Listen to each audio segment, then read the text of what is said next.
Well, hi everyone. My name is Sophie Torres. I am the Director of Workforce over at BRIC Foundation. I'm going to go ahead and introduce this panel and then I will toss it to Lauren. So this is the neurodiversity in the workplace, talking about some practical strategies for leaders.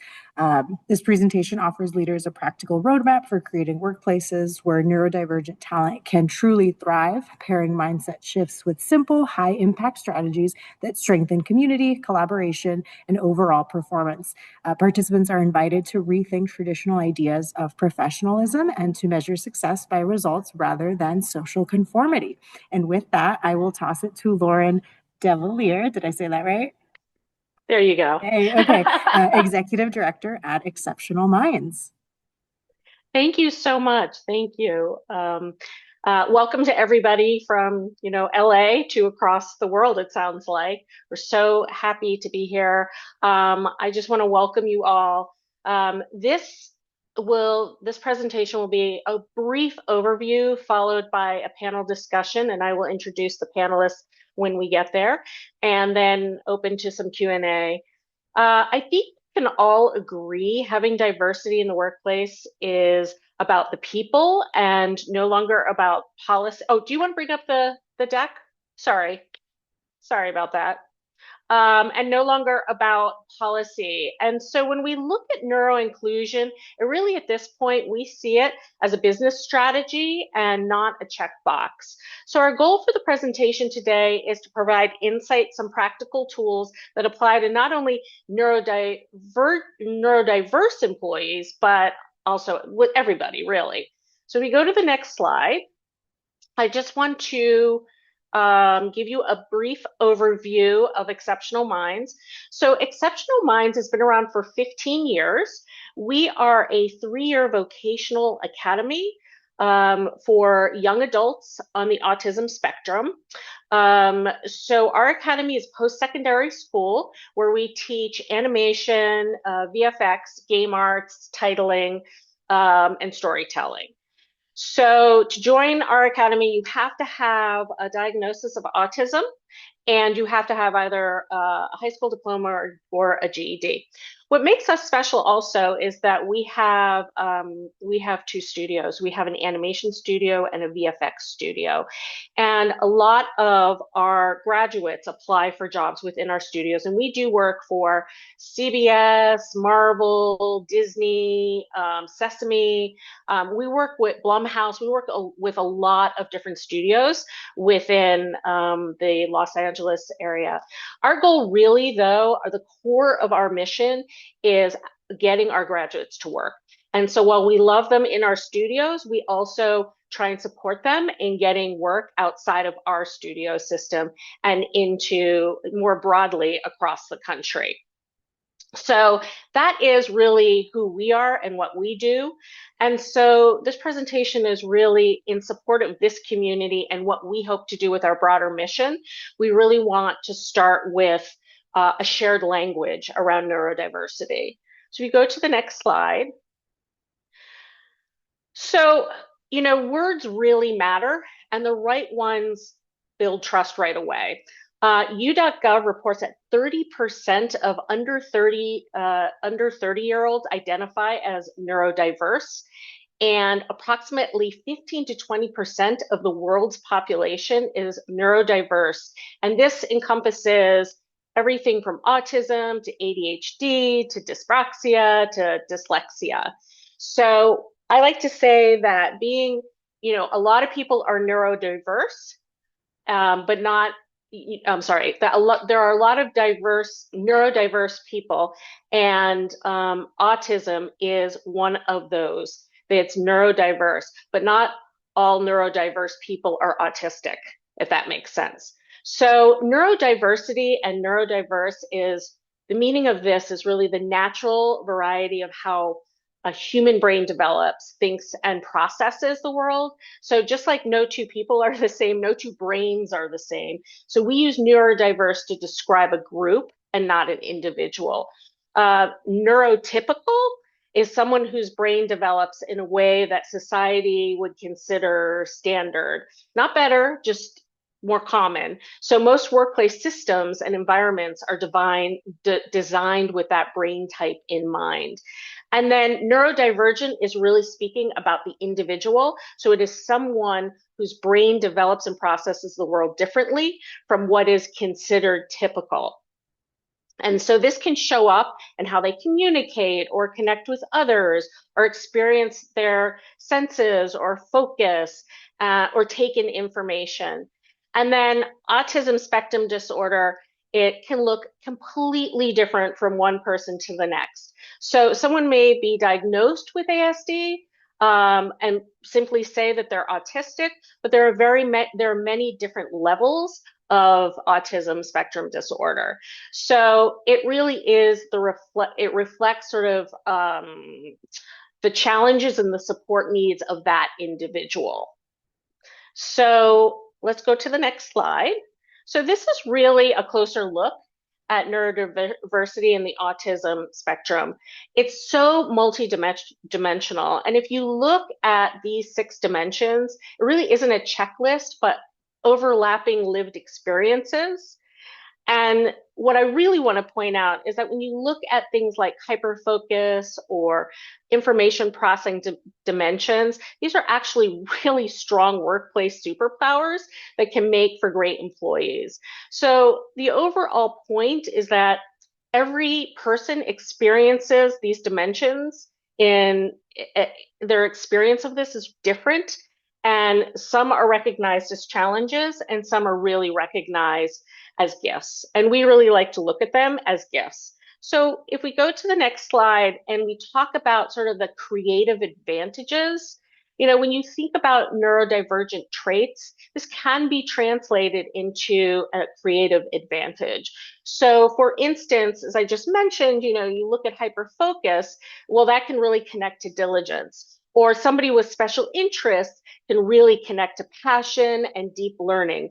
Neurodivergent employees are reliable, they value routine, and they can become your team's most consistent contributor. And their creativity, because they're wired differently, their creativity comes out in different ways. And we see this every day with the students that we serve and our graduates. And it's amazing, really. I mean, they see angles that like nobody else would see. So I think that it's important as we're looking across the population of our employee base to recognize that differences can be advantages. So if we go to the next slide, I just wanted to share a little data here. So a lot of organizations like Microsoft and Salesforce and SAP and Ernst & Young, they're all supporting a very neurodivergent workforce. And so they do a lot of internal research. And so I just wanted to share a couple of things here. This is just a snapshot. But in a study with Deloitte that they do regularly year over year, they have seen a 30% productivity boost with a neurodiverse team. And Ernst & Young has done an internal study revealing that they see an increase in productivity and accuracy with their neurodiversity teams. And then if you look at this one SAP stat, which I couldn't believe actually when we found this research, but they reported that one neurodivergent person's idea actually saved the company $40 million. So this is the cost of not actually being inclusive, is the way that I like to reframe this slide. So going to the next slide. So when we're thinking about building a neuro-inclusive culture and thinking about the workplace, it really is about shifting the language from compliance to cooperation. So when we think about building an inclusive workforce, consider individuals who work for you and how they might communicate with you. The question is for them, actually for anyone, is what do you need to do your best work? Like what accommodations might suit you? So when you're building or thinking about broadening your workforce, this benefits everyone. And as I said early on, neurotypical colleagues are included, right? So in thinking about your culture, think about that. Like what does your employee need to do their best work? Next slide, thank you. But I do want to also point out that disclosing is always an employee's choice, and you can't push, you can't probe. We have ADA and legal protections where, where your job as a leader is really to honor that. So with all of that said, though, accommodations aren't complicated. Hiring a neurodiverse workforce is not complicated. It really breaks down, and we do a lot of studies inside of our own organization. So some of this data is also built on our own graduates and our own students and our own employees who are also neurodivergent or neurodiverse and also on the autism spectrum. So these are the accommodations that our own employees ask for, and it really isn't difficult to build these in, right? Flexible breaks, quiet spaces. We have a Zen den where people can go and just relax, primarily for our students. Written instructions when communicating work tasks. Priming is a big one. So priming is a strategy that prepares an individual for an upcoming activity. So you give heads up cues. You give them, like, you're walking into a meeting, you give them a list of what you're going to talk about in the meeting. You don't put somebody on the spot. You allow them to have a few minutes to sort of collect themselves or know what they're in for within this meeting. It really is a technique that helps reduce anxiety and behavioral challenges. So, you can make future events and conversations more predictable by clearly defining expectations. Next slide. So this is when you're thinking about your environment, right? The proactive support, this physical environment, building the baseline up for a neurodiverse environment. Think about what your space feels like to somebody with sensory sensitivities. My daughter, who is also neurodivergent, she wears her headphones a lot, and in the beginning, when I was just learning, I used to think that it was disrespectful, but I really, like, headphones are not rude. They help her focus and they help her sort of normalize her behavior when she's in a large setting with a lot of other people. Make sure that people know where they can go to decompress if they need that. Movement and seating. I mean, I need to do this too. Like, standing desks and movement breaks absolutely benefit the whole team. So you're thinking about how you interact with employees and you think about the space that they're in. Take these points with you. Again, not difficult things to do in the support of a neurodiverse team.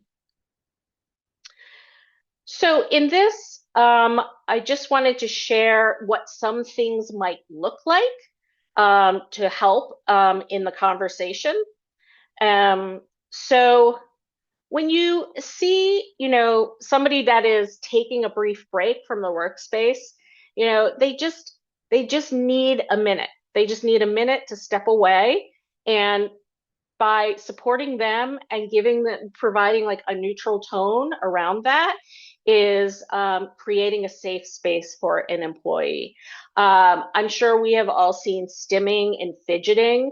And this really, truly is, for a neurodiverse person, a natural way of regulating their nervous system to help them actually maintain focus. I would say preference for advance notice on tasks and meetings. That's the thing I was just talking about. Like, unexpected changes or surprises are very difficult to process. And so providing advance notice allows them time to prepare and to feel confident. Pause before responding. And I have a slide on this one. Sometimes for a neurodivergent person, they just need an extra few seconds to process what they're saying. They're not being disrespectful. They're just trying to process what you are saying. Lack of eye contact. So this might feel physically uncomfortable, but sometimes maintaining eye contact is really difficult for a neurotypical or a neurodivergent person. So don't be offended by that if you come across that. And then sometimes, and again, I see this often with my own child, is that, sometimes she just needs to just disengage for a few minutes to come back. So these are very common scenarios that I wanted to share in as you're thinking about, your own employees and how to best support them. The next slide really talks about the thing I was just talking about regarding that 10-second pause.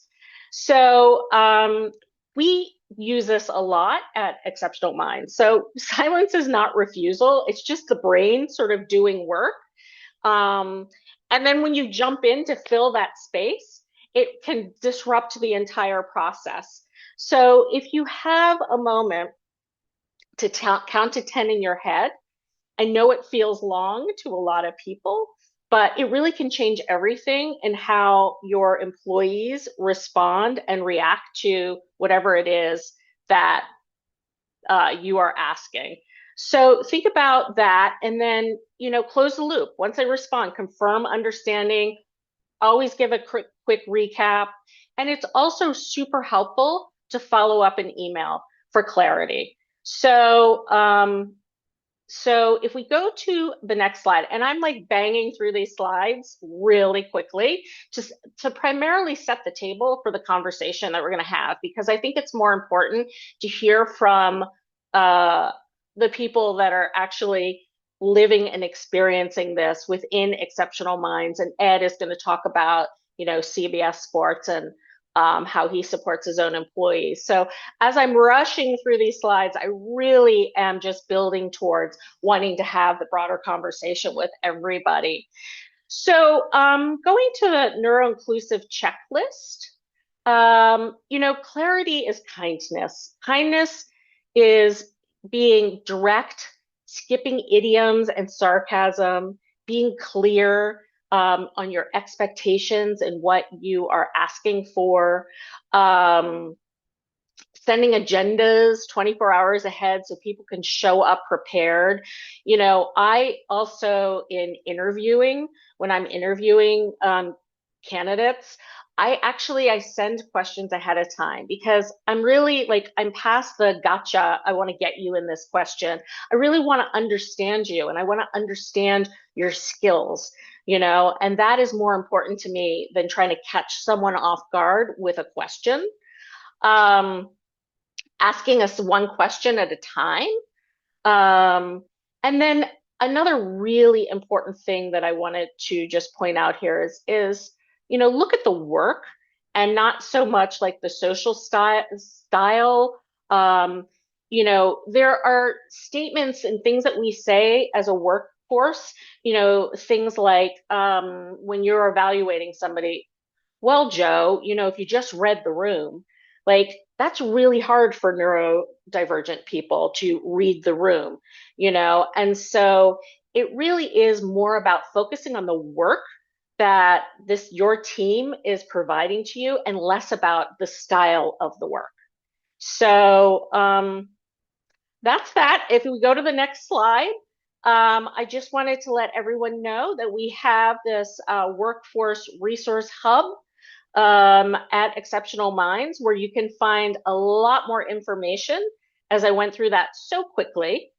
And then the last slide really is, our goal, and again, at the core of the mission of what Exceptional Minds is doing, is really getting our graduates to work in animation, in VFX, in the creative arts, in the digital arts, and with an unemployment rate of over 80%, it's a challenge. And it's important that we as leaders support this workforce and find our way to being more inclusive. So, so hopefully we can all build this together. So I just want to thank everybody. for this very brief presentation. And then I want to just flip over and introduce the team, if I may. So let me start with, and hopefully so she will ask questions at the very end. I don't know if there are any questions regarding the deck itself. No, not right now. Primarily Okay. questions just about the work itself. Okay, great. So I want to introduce this panel. So first we have Katherine Wells. Katherine is a career advancement manager at Exceptional Minds. She brings over a decade of experience in talent development across the entertainment and corporate sectors. Prior to joining Exceptional Minds, Katherine was at Nickelodeon Animation for 8 years and was a senior manager of creative talent development and outreach, where she led initiatives to identify, develop, and advance emerging animation artists and writers across TV and feature productions. Her work is really focused on designing learner-centered, skills-based programs that connect education, industry partnerships, and experiential learning opportunities. Cam Hale is an instructor at Exceptional Minds and a storyboard artist who previously worked at Disney TVA on Proud Family, Louder and Prouder, doing storyboards and revisions. He has been in the animation industry for 6 years. Cam enjoys working with neurodivergent artists because he is also one and wants to create an environment that accommodates differences and enhance skills. And then finally, we are also joined by Ed Coleman, who is the Vice President of Post-Production and Media Operations at CBS Sports. He is a multi-Emmy Award winner and industry leader in workflow innovation. Ed is also a champion for the neurodiverse community, spearheading initiatives that create direct employment pipelines between the sports media industry and the talented creators from Exceptional Minds. So I just want to welcome all of them. And I am going to start by asking Katherine a question. I wanted to jump right into hiring and recruiting. So I hope I sort of set the stage there for Yeah. you, Katherine. How can the way traditional job postings are written, such as like the language, the requirements, the format, unintentionally screen out neurodivergent candidates before they even apply? Thanks, Lauren. When we're looking at job postings, obviously you want to be as open as possible because you don't really know where your audience is. Obviously, you don't have people disclosing, or you can't really determine, you know, how you need to shape the language. So I think the best thing to do is really try to prioritize what the skill set is that you're requiring or that you need over kind of like the vague qualities. Like you see this one a lot, right? You must be a rock star communicator or thrives in a fast-paced environment, right? So those kinds of qualities or requirements create an invisible barrier because those qualities are subjective, right? That can mean something different to everyone. Another example would be, or of an easy fix would be like switching out like dynamic team player. You could use something more like collaborates with 3 other designers on a weekly project, right? That kind of helps paint a better picture. It's more specific. Um, and it really gives the candidate something that they can measure against, right? Like, do I know how to do this or have I done this before, right? Um, let's see, another sort of a vague soft skill example is requiring excellent communication. You see that one a lot too, right? And if it's for like a technical role, maybe it's something more specific, like must have the ability to provide clear written documentation that actually is what matters for that particular job. So I think it's just kind of being a little more specific about things, trying to stay away from buzzwords. Um, and when you're putting in the requirements for a job, a lot of times we do like a wish list. And so it's kind of like narrowing that down to the actual skills that you really need someone to have on day one to get started in a job, right? And then you can put everything else under maybe like a different category of things that you would like to have, right? Um, Can I, I if think I, this is, if, yeah, yeah. I mean, so when you're thinking about this, I mean, you also were at Nickelodeon for many years. Do you think that this could also apply to neurotypical applicants?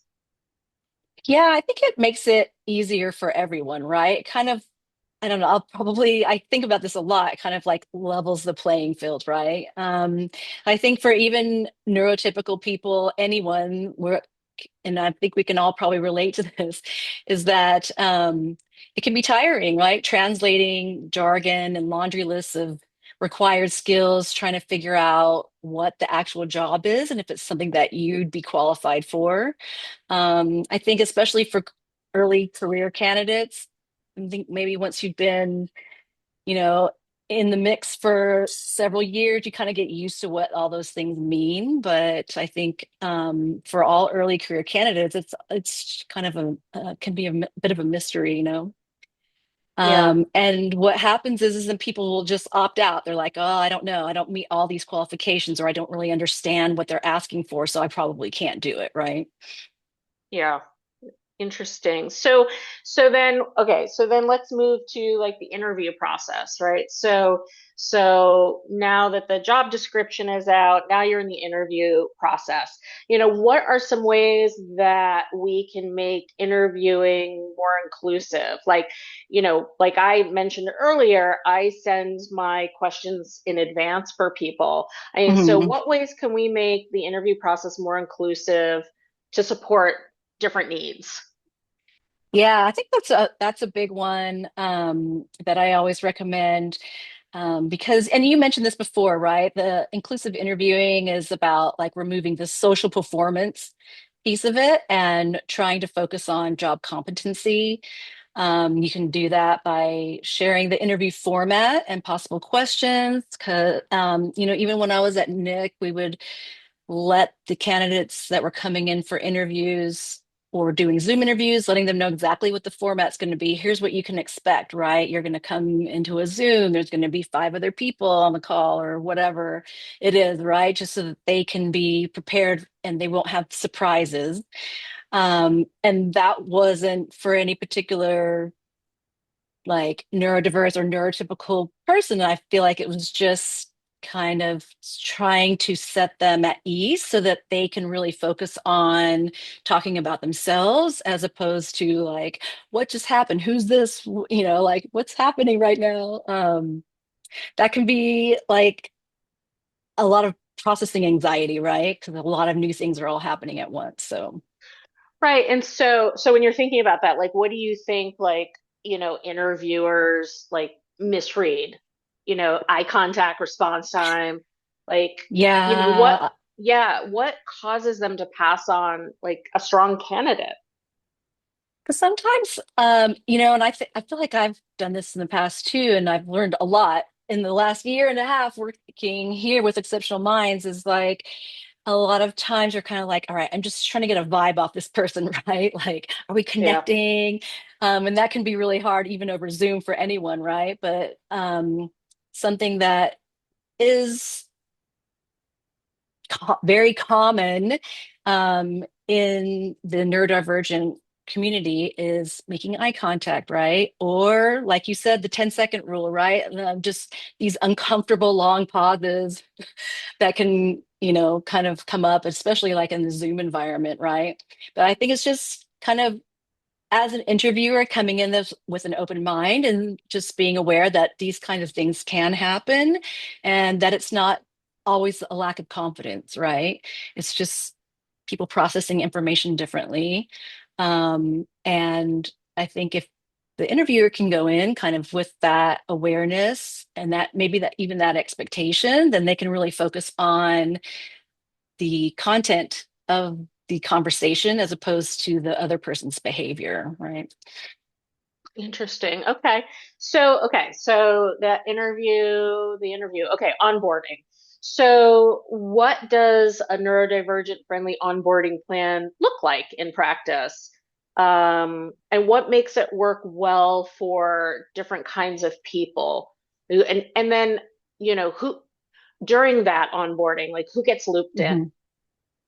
do you think? Yeah, okay. So I get excited when I talk about onboarding because I think onboarding is really, really important for everyone, every new employee. And kind of skimping out or cutting corners in onboarding is particularly challenging for neurodiverse employees, right? Because onboarding often turns into kind of like a sink or swim kind of situation. We're busy, we got to get to what we're doing, right? And so I think it's just taking a little bit of time to make sure that you're building a strong foundation during the onboarding period is going to be helpful for everyone, right? Specifically for new employees, you may not know whether or not they're on the autism spectrum or if they need these kinds of accommodations, but I think they're helpful for everyone, right? Like just being clear, right? I think you said clarity is kindness earlier, right? Hmm. So, when you have a new person coming in, instead of saying like, hey, reach out if you need any help, right? Maybe in a guide, you can have something that's like written instruction that say like use Teams for quick questions, email me for project updates, right? Save your complex questions for our one-on-ones that are going to happen every Tuesday or whatever. So, um, and I think making that first week very predictable, you can take Hmm. out a lot of the anxiety for a new employee, like creating like a detailed first week itinerary, letting them know, okay, this day we're going to work on this. Then we're going to introduce you to these people. Like, and if you could provide all of this information before their actual first day, it would really help coming in because there's a lot of new things happening on one day. Like I also encourage my our students, and I used to also tell this to candidates that we were bringing in, like do your commute maybe a few days before your actual first day, right? So that everything on day one isn't new, right? You're like, okay, I already know the route. I know how I'm supposed to get there. If the employer could send them the itinerary of what to expect for the first week, then when they come in the first day, it sort of softens the landing a bit, I think. That's really great advice. I love that advice of like, go drive to your workplace. And, if you're in a big building, like, go Yeah. take the elevator, like, figure it out. I love Yeah. that. Thanks. Okay, Cam, I've got some questions for you. Yes. As a neurodivergent artist, and an instructor at Exceptional Minds, how do you build a sense of psychological safety at work? I mean, what does it actually look like and feel like for you, for your day to day? Yeah, so one thing about having like emotional and psychological safety at work is about working in a system that works like a well-greased machine. And by that I mean I'm very routine based. And when you work in a system, you want that routine to be consistent. And it could be like and it does not sound as complicated as I'm like making it sound. Like it's like all the little things. Like not like, like of course like don't single out anyone that's like on the spectrum. Like, like especially if you're making accommodations for any employees on the spectrum. Um like yeah, I wouldn't like single them out, but it's also like I'll go to work, I'll just check my Google Sheets or I'll check what like Slack or anything like that. And it's also about having like not like 24/7 like checking in communication, but like having that option, like an open line of communication with whether it's a manager, a director, like any kind of leadership role in these creative industries, like just having that open line of communication with them. And yeah, but I can't emphasize enough like the routine based Mhm. like having a well greased machine that's routine based where we just know what we do. And I like the point you brought up earlier, Lauren, about priming your like employees on the spectrum because there is like especially for new employees there is a break-in system Yeah. before that routine is like automatic. Like like everybody at Disney saw it with me. Even at Exceptional Minds, it happens. Like there's that beginning period where I'm like, okay, like I'm still trying to establish that routine. I'm still trying to get into that. And one thing I love about what I loved about both jobs is I'll have like whether it's a director or the dean or anyone like that, they'll tell me like, hey Cam, like these are some web pages that we absolutely need you to bookmark. And it goes beyond just like, oh, like if I ask them a question like, oh, just go to this page or oh, just go to that page. It's at the beginning when you're building that system, like doing like adding those little cogs in the wheel, like and those gears into the system, greasing it. It's just little things like having that like for example, like at Exceptional Minds, when I go to teach a class, we have an entire Google Sheet with every single like Zoom link possible for every class, and all the permissions are already like um, are according to each instructor. So there's no chance I could accidentally join another classroom Zoom link. Mhm. It's all the permissions are set. And at Disney, like they automatically had me bookmark Slack. They had me book. We also had a Google Sheet for meetings with different directors. And yeah, it's just having um, that machine for us to like not necessarily seamlessly like at the beginning go in, but having us through repetition and consistency have that that routine. So when you're thinking about so then I mean maybe I was just talking to somebody at Disney and they're actually redesigned a space that is neuro inclusive space, which Mhm. is was so fascinating to me that Disney really kind of stopped to think about that and redesigned their entire space for everybody. When you're thinking about your sort of ideal physical workspace, I mentioned earlier about like the lighting and the noise and the layout and proximity to other people.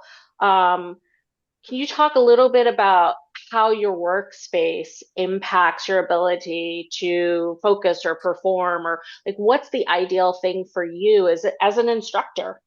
Yeah, no, this is the perfect question too, I'd say. Like I would say there like especially as someone on the spectrum, there is no definitive like workplace that would appeal to everyone on the spectrum. So I would say the Yeah. best thing, especially as someone in a leadership role that determines these, is to simply, I would say, provide a blank canvas for your employees to build off of for their workplaces. So at Exceptional Minds, I remember one of the first things that I was asked upon coming in was like, what do you need for you to accomplish like this, or like to accomplish overflow in the classroom, or to accomplish being able to have a one-on-one session with a student who needs to be caught up? Like, what do you need? And I told them like, okay, I need like my own like space, like with a Cintiq, with like, like all the applications, all the softwares. I would like a keyboard that I could adjust, and I would like my monitors to also be adjustable. And maybe like I would like the option to have like a light or dim lights, and like just basically like providing them the option to customize their workspace, I would say. And this could go for everyone beyond like the spectrum as well, Mhm. like just giving them the freedom and the materials to be able to like uh have like accommodate their workspace, like accommodate them in their workspace. And that could also mean like sending them like a list of things as well that they could choose from. Because if you just say, all right, what do you need? Like, and not give them like the choices, like they might say something that's out of the budget and you might just not like, and it'll like, there'll be that miscommunication. So one thing that's successful was, yeah, like they gave me a list of things that's available, and I essentially choose from that. And side note, the proximity, like with people, like I would say, just from my experience, I love being next to someone that I report to directly. And this was something that was Mm. consistent across both Exceptional Minds and Disney. Like when I had my office at Disney, I was right next to the director and right next to the showrunner.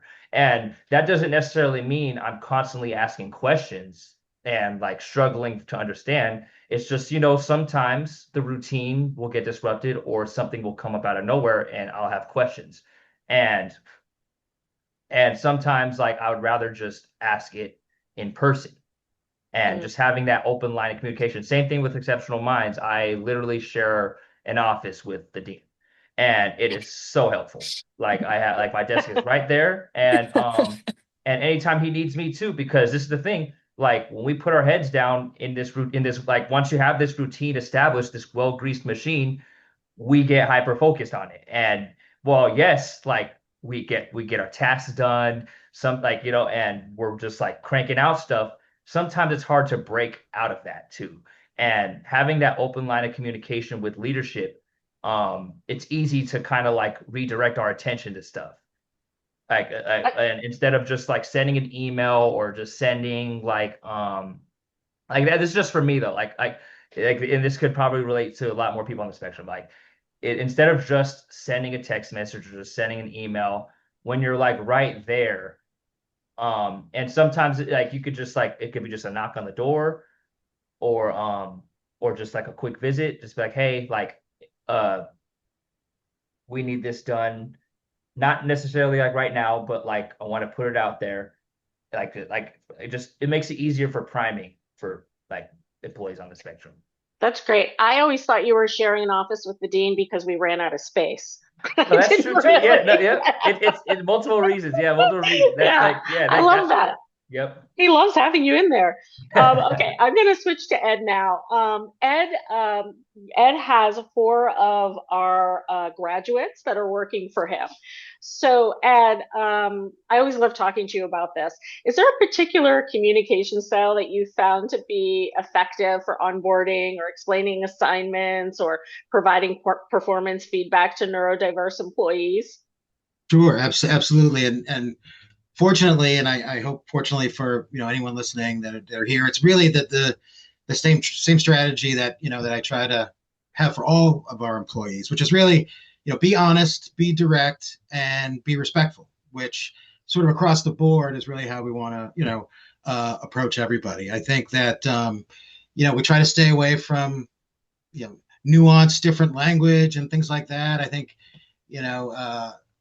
Thinking about when you were talking about interviews and those gotcha moments in interviews, it made me think about earlier in my career where a lot of my bosses and supervisors would be like, here's your two assignments, and if you feel like it, you can do this other thing, which was always a cryptic way of being like, oh, I guess I have to do that third thing too.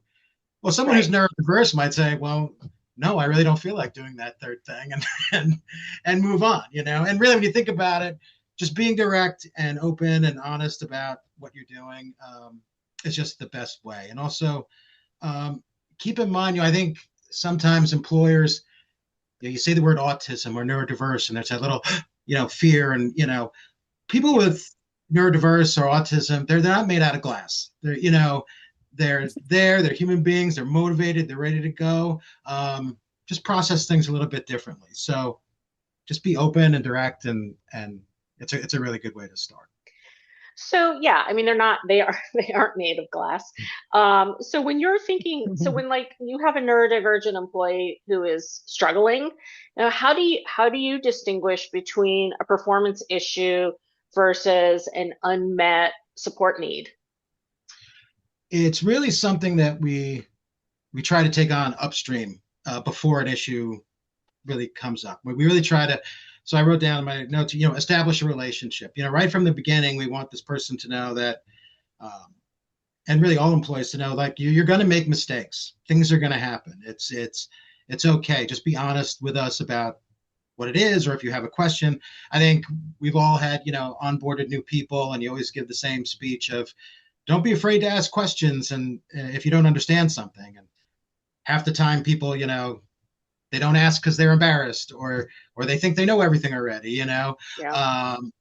And I think that it's just important to have a relationship where, because remember, a lot of people who are neurodivergent and have autism, unfortunately, and I hope we're changing this, don't get a lot of opportunities or haven't been exposed to a lot of things. So there's a fear that I've found that comes in sometimes when I've onboarded some new people. Not fear of can I do the work, but that fear of like, oh, if I make a mistake, did I blow my shot? So if you can really early on, establish that relationship, it really goes a long way. And I think that's true for all employees. And I think one great example that happened recently that I'm still, shaking my head was, one of our employees was doing a good job, but having a tough time with just sort of clicking with the rest of the group. But he was well liked. He's well liked, but just wasn't there. And came to talk to his manager,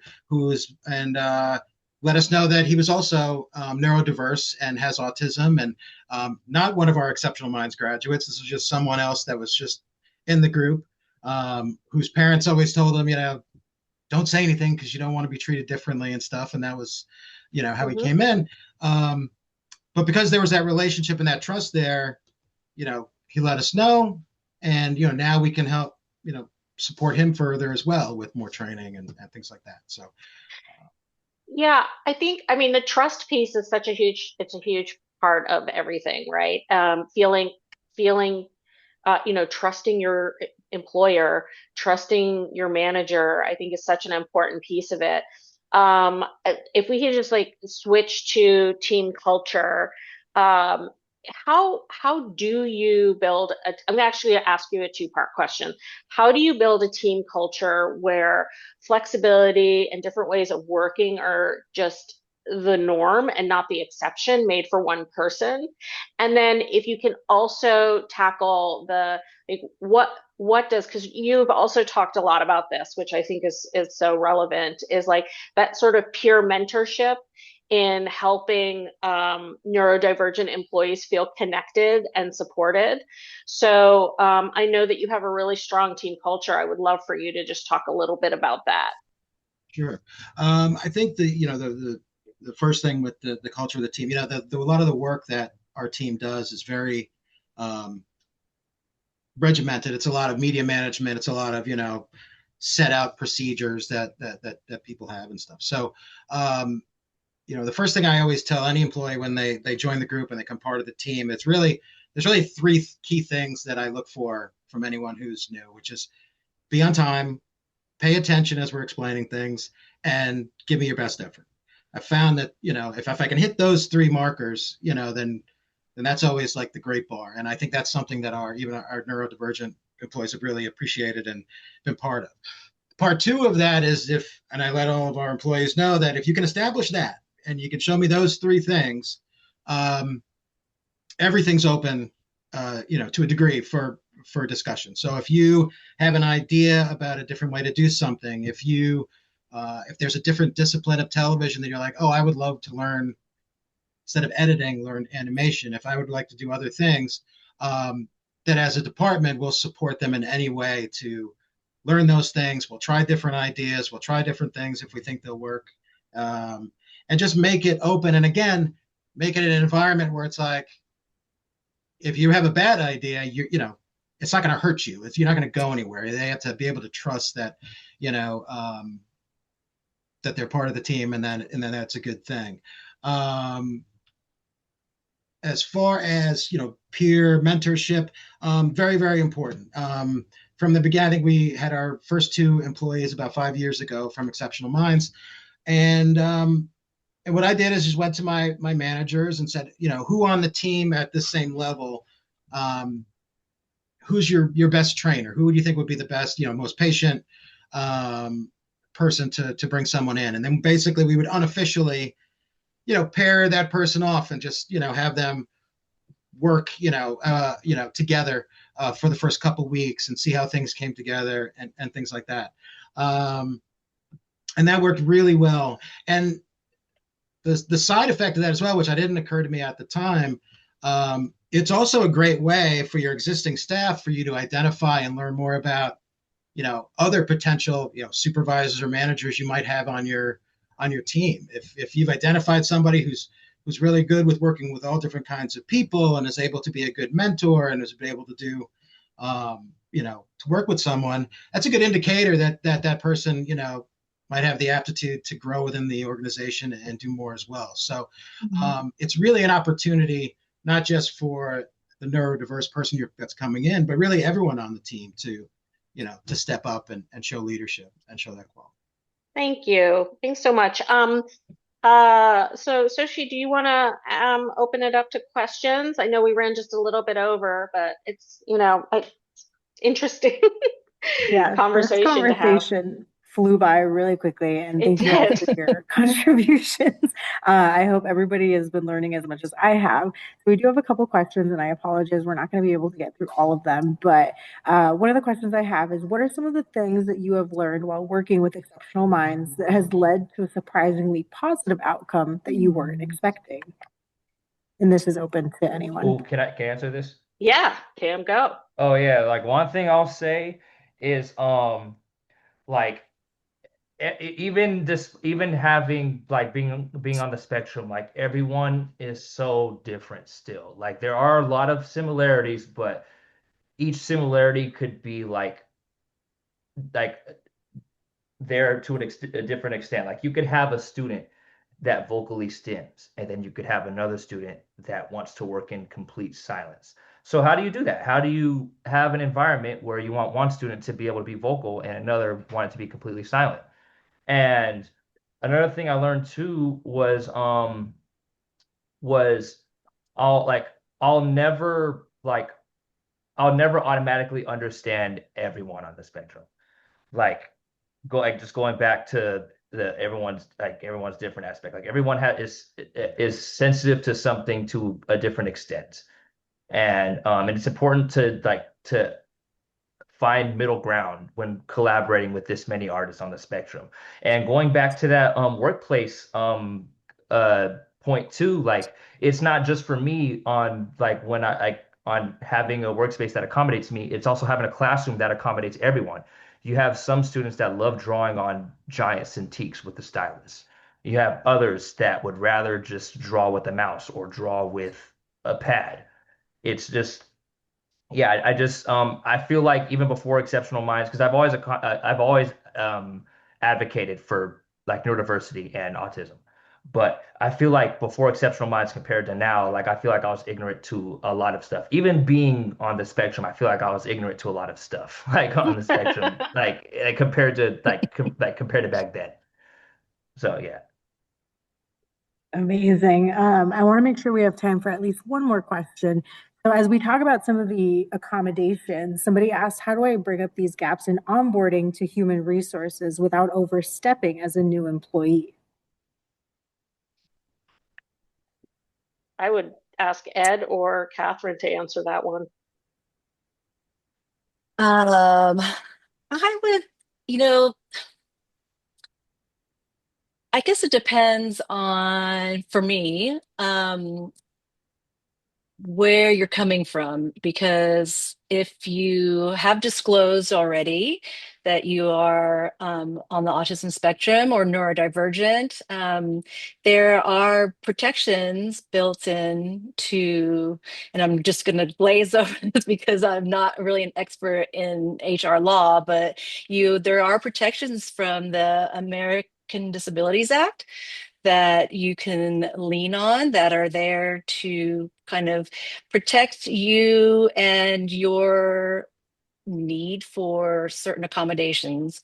If you're not in a position to disclose or you're not comfortable with doing that, I think it's approaching your manager or even talking to someone in HR about, and maybe it's like, instead of calling them accommodations, you can be like, these are high performance tools or situations that are going to help me bring out my best or me work at my most efficient, right? So think maybe practicing different ways of presenting that information where it's going to be something that you need, but that can really benefit the company, right? Or benefit the team.